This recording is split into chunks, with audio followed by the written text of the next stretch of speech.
tasa impositiva. ¿Y estos valores están dados en qué? En porcentaje. Entonces, ¿por qué quería recordar esto? Porque recuerden que la ecuación del WACC o del costo de capital es igual a ¿qué? ¿Cuánto de recursos propios multiplicado por su costo? Es decir, W por KN.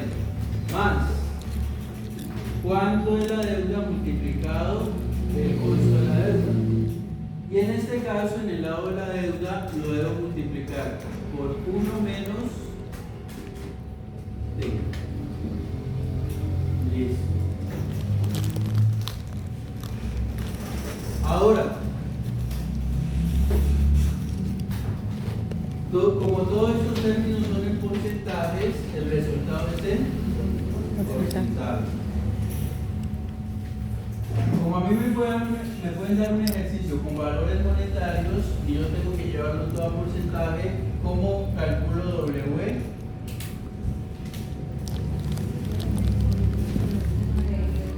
E dividido E más D.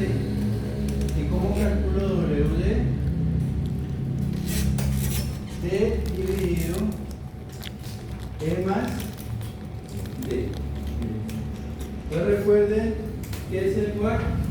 El WACC es el costo de capital que se estima a través de un promedio ponderado.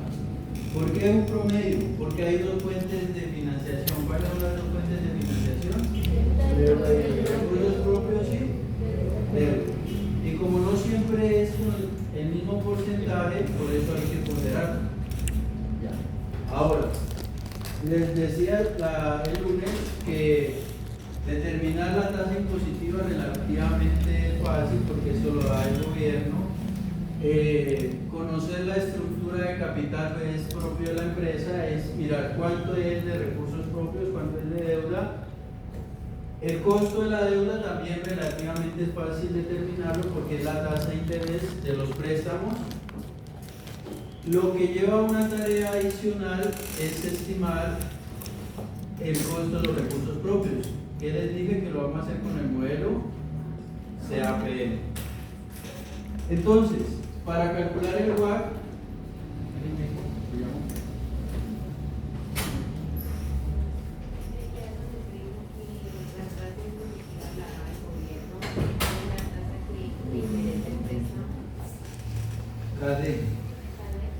los intereses de los préstamos vendrían representando el costo de la deuda. El KD, costo de la deuda. Entonces, como al final debemos estimar el WACC, ya sabemos que para calcular lo que debemos calcular antes, el costo de los recursos propios. Y el costo de los recursos propios, para eso que debemos tener en cuenta, en esa ecuación está RF, ¿qué es RF? ¿Qué habíamos dicho? La tasa libre de riesgo. Ahí en esa ecuación también tenemos la RM. ¿Qué es la RM?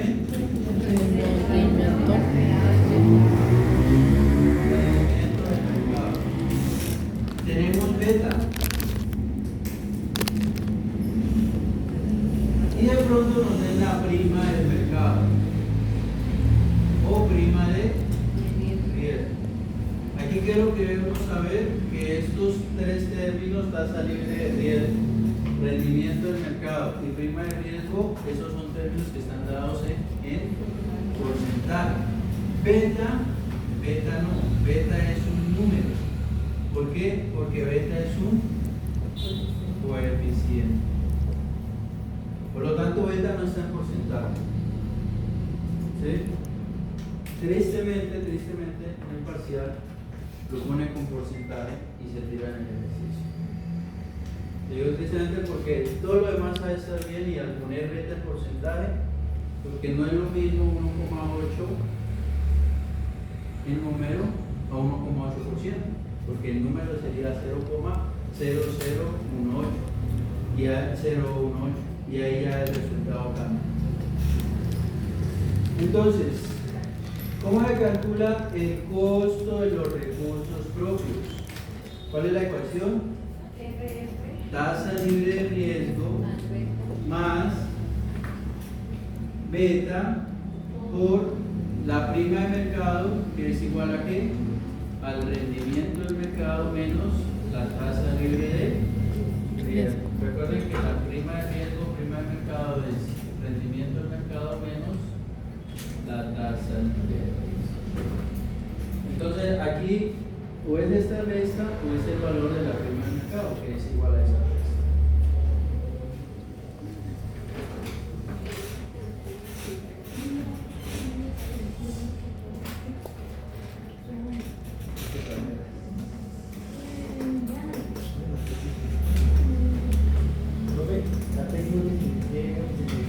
¿Qué significa la T? Tiempo.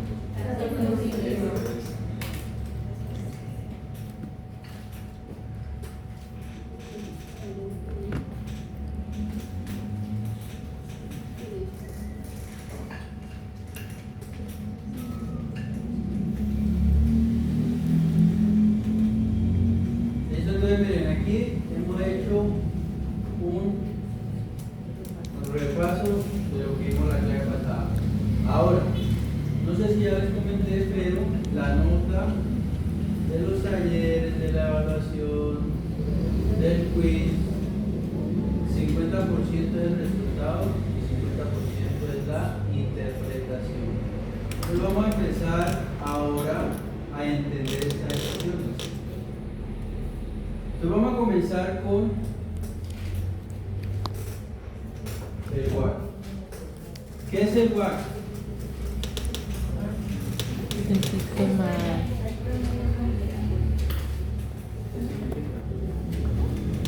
Promedio. Escuchemos lo que dijo Daniel.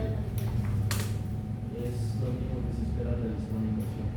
En términos porcentuales. O sea, en otras palabras, es el mínimo rendimiento que se espera al realizar una inversión. ¿Y por qué es el mínimo rendimiento que se espera al realizar una inversión? Porque el costo de capital, como su nombre lo dice, es el costo de realizar esa inversión.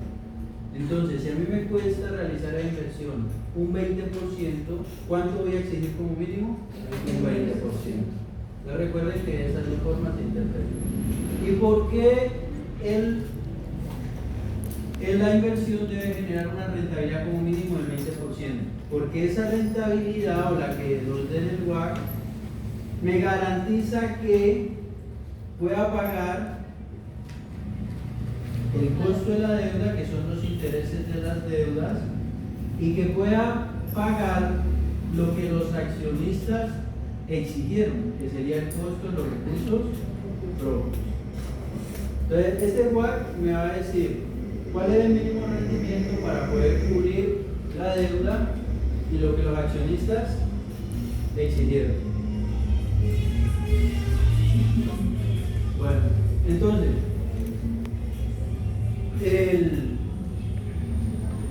cuando uno dice, bueno, yo necesito saber cuánto debe como mínimo rentar la inversión para poder cubrir la deuda y lo que voy a exigir. Y para eso, ¿qué necesito saber? Pues cuál es el costo de la deuda. Y en términos relativos es muy fácil saber cuál es el costo de la deuda. Si usted va a un banco y le prestan al 10%, ¿cuál es el costo de la deuda? El 10%. Y si va a varios bancos, pues es el promedio de todas las tasas de todos los bancos. Pero relativamente es fácil estimar cuál es el costo de la deuda.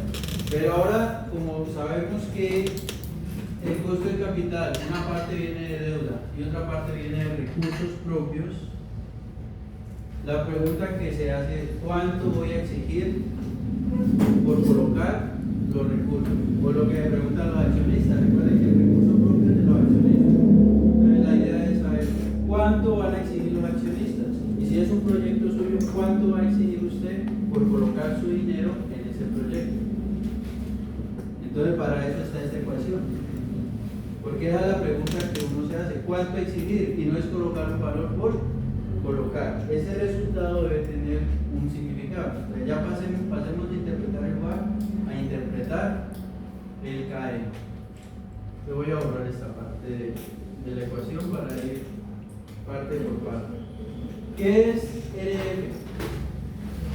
El riesgo, tasa de riesgo, ¿Y a qué le suena ese nombre?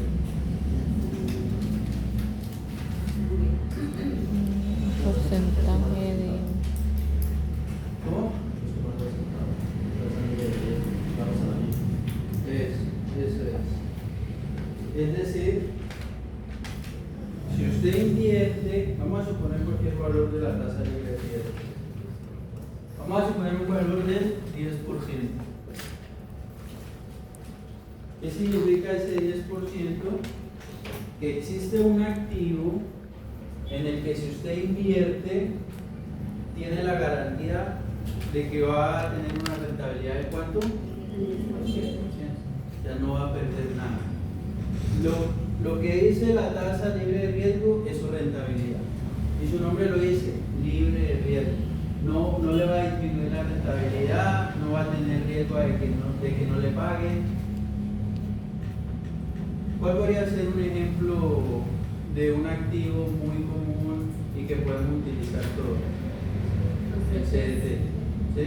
El CDT es un activo libre de riesgo, le dicen tanto y se da. Pero como existen otros activos de mayor rentabilidad y de mayor flujo en el sistema financiero, nosotros no vamos a tomar la tasa de los CDT, sino vamos a tomar la tasa de los bonos del gobierno a largo plazo. Entonces, si en el ejercicio dice bonos del gobierno a largo plazo 5%, ¿eso qué es? Es la misma tasa libre de riesgo. En el mercado de activos existen los bonos del gobierno, se puede invertir y, como ya sabemos, si ese bono del gobierno le dice tanto por ciento, esa es nuestra rentabilidad. No vamos a perder y vamos a tener garantía del pago. Se utilizan los de largo plazo, ¿por qué? Porque los proyectos que se evalúan, pues se evalúan también a ese plazo. Entonces, ahora vean, ustedes van a empezar un proyecto y ese proyecto requiere de un capital, no tienen todo el capital, bueno, entonces se van a financiar parte con deuda, pero hay una parte que se van a colocar de su bolsillo, recursos propios. ¿Cuánto van a exigir? Entonces, si existe un activo libre de inversión, como mínimo, ¿cuánto voy a exigir? Lo que me entrega el activo libre de inversión. De lo contrario, pues no tiene sentido invertir en un proyecto y exigir menos que la tasa libre de riesgo. Pues no tiene sentido desde el punto de vista financiero. ¿Por qué? Porque usted tiene 10 millones y va a iniciar un proyecto y si la tasa libre de riesgo es 10%, yo no voy a exigir menos. ¿Por qué? Pues, si voy a exigir menos, pues prefiero llevarla al activo libre de riesgo, voy a ganar más que en el proyecto. O sea, por eso esta ecuación comienza con ¿qué? Con la tasa libre de riesgo, porque eso es lo mínimo que debe exigir. Ahora, si el activo libre de riesgo es del 10%, pues usted dice, si lo voy a invertir en un proyecto, que el proyecto de por sí ya genera un riesgo, pues yo tengo que pedir más del activo libre de riesgo. Yo no voy a pedir el 10%, ¿por qué? Nuevamente, si pido solamente el 10%, me queda más fácil invertirlo en donde, en el activo de libre de riesgo, que me va a dar el 10% y yo no voy a asumir ningún riesgo, ni voy a tener ninguna obligación adicional, simplemente compro el activo y espero. Por esa misma razón, a este activo libre de riesgo que debemos sumarle algo más. O sea, yo debo exigir, el CAE es lo que los accionistas van a exigir de rentabilidad. O sea que debo exigir más de lo que me da un activo libre de riesgo, por el hecho de que voy a iniciar un proyecto que tiene un riesgo. ¿Cuál es la otra parte de esta ecuación? beta por rendimiento del mercado menos la tasa libre de riesgo. Entonces, ¿esto qué significa? Significa el riesgo sistémico.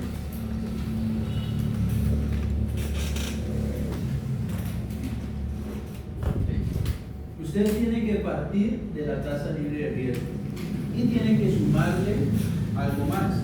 O sea, va a exigir más de la tasa libre de riesgo. ¿Qué tanto? ¿De qué depende? Del sistema. O sea, depende del mercado, depende de la economía. A eso se le conoce como riesgo sistémico. ¿Por qué? Porque si usted va a iniciar un proyecto, los proyectos que tienen riesgo. Entonces, como tiene riesgo, debo sumarle a esa tasa libre de riesgo ese riesgo. En otras palabras, si voy a iniciar un proyecto, debo exigir más, porque hay un riesgo. Ahora, si se pueden dar cuenta, ese riesgo tiene dos partes. Por un lado está beta, y por el otro lado, recuerden que lo del paréntesis, ¿cómo se llama? Prima de riesgo. El riesgo sistémico tiene dos partes, la prima de riesgo y beta.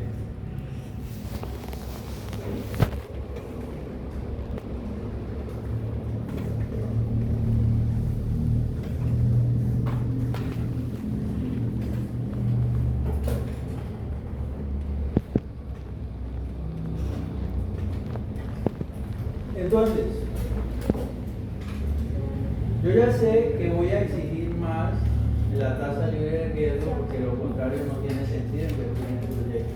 ¿Y por qué voy a exigir más? Porque hay un riesgo que se llama riesgo sistémico. ¿Y ese riesgo de qué depende? Depende del mercado y depende de la empresa. Entonces, las dos partes la conforman esa relación entre mercado y empresa. Porque ¿qué es la prima de riesgo? Miremos acá. ¿Qué es la prima de riesgo? La diferencia entre el rendimiento del mercado y la tasa libre de riesgo.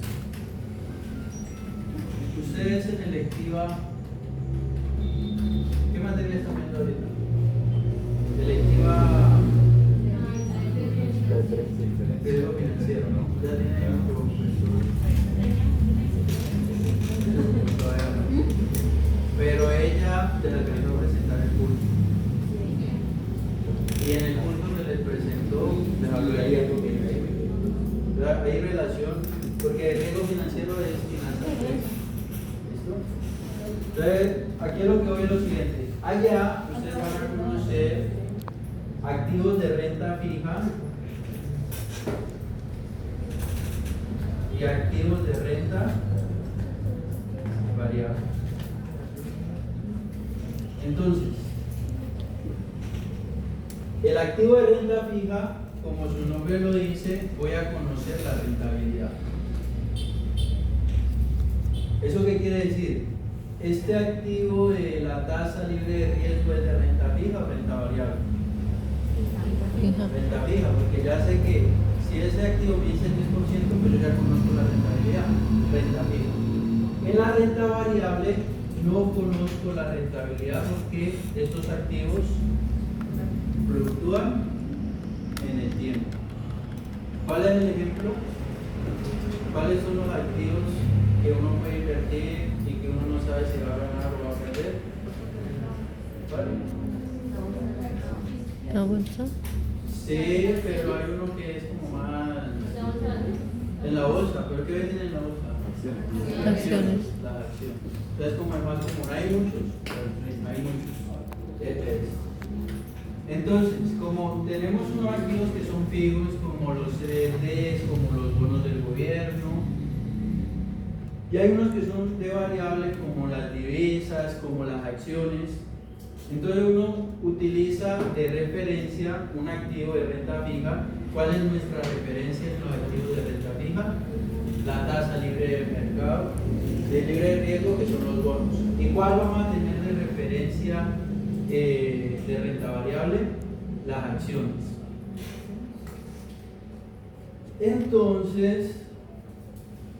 la rentabilidad que me puede dar las acciones es lo que se conoce como el rendimiento del mercado. La rentabilidad que me pueden dar las acciones son el rendimiento del mercado. La rentabilidad de los bonos son la tasa libre de riesgo. Y obviamente, ¿qué se espera? ¿Qué se espera que sea mayor? ¿Dónde usted asume más riesgo? ¿En renta fija o en renta variable? Variable. Ya hay un principio que es con lo que ustedes van a comenzar en riesgo financiero y es la relación directa entre riesgo y rendimiento. Quienes me dan más rendimiento me dan más riesgo, o viceversa. Quienes me dan más riesgo me dan más rendimiento, quienes me dan menos riesgo me dan menos rendimiento. Por lo tanto, si este es de menos riesgo, me va a dar menos rendimiento que, o sea que la RM debe ser, se espera que sea mayor a qué?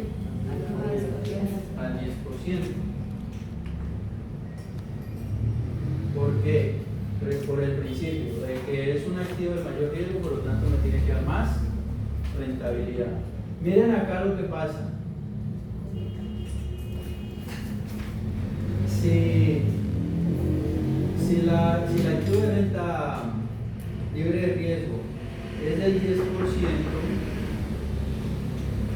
¿cuánto ese resultado me tiene que dar mayor al 10%? O sea, eso ya está claro. ¿Qué pasa? Pasa que estamos en un ejercicio, estamos en parcial y les doy la tasa libre de riesgo, 10%. Les digo, calculen el KE, les da el 8% y ahí se queda.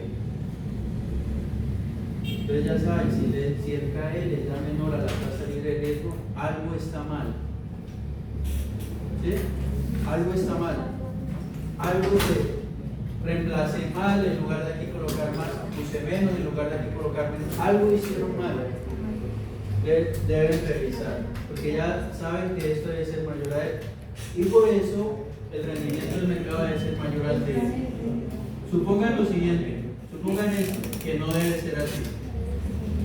7 menos 10, ¿cuánto nos va a dar? Menos 3. Y menos por más, ¿cuánto me va a dar? Menos. Por lo tanto, aquí 10 menos cualquier número me da menos que 10. Y no tiene sentido que yo vaya a decidir menos de lo que me dé un activo de renta fija, o sea, libre de riesgo. ¿Está claro? Bueno, entonces ya, teniendo claro que esto proviene del rendimiento de las acciones, la diferencia entre lo que me dan las acciones, la renta variable, con lo que me da la renta fija, eso es lo que se conoce como prima de riesgo. Es como decir, si yo me cambio de la renta fija a la renta variable, ¿cuánto voy a subir de riesgo de más? Entonces, por eso es la diferencia. ¿Y qué es beta? Ahora sí. Entonces, miren, que el riesgo sistémico depende del mercado, exclusivamente del mercado, porque eso no lo determina la empresa, sino el mercado. Pero beta sí es un coeficiente que me indica la relación entre la empresa y el mercado.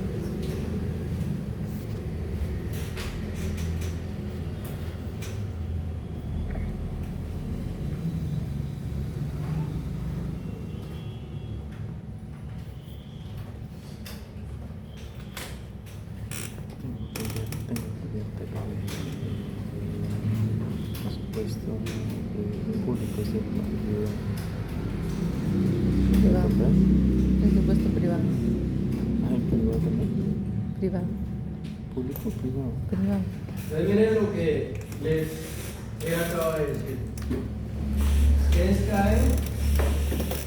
El costo de los recursos propios, en otras palabras, lo mínimo que van a exigir los accionistas.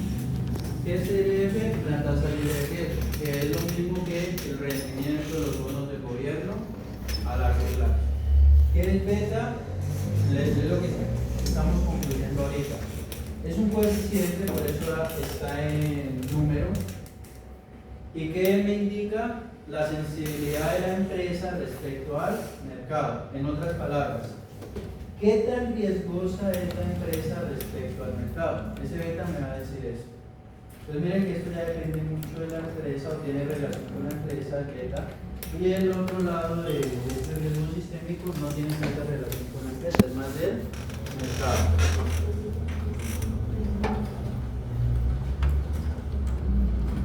Y este va a ser nuestro orden en el desarrollo, que también se lo había dicho en la clase pasada. Vamos a coger una empresa, vamos a tomar como referencia esa empresa. ¿Y qué debemos calcular primero? Venta.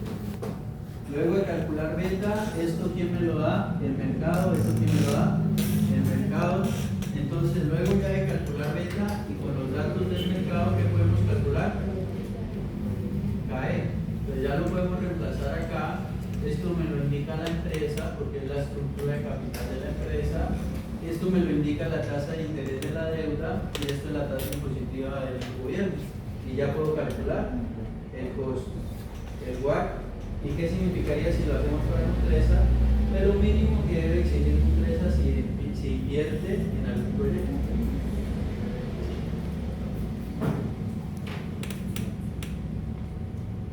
Vamos a pasar ahora a la nota que tenemos sobre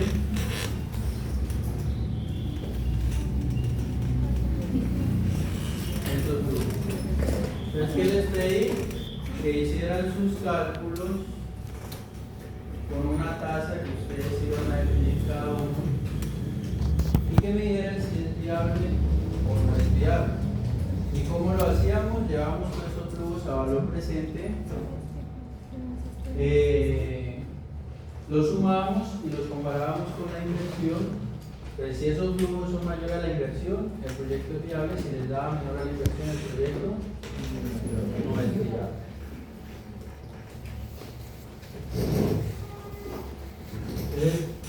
Aquí voy a llamar a lista.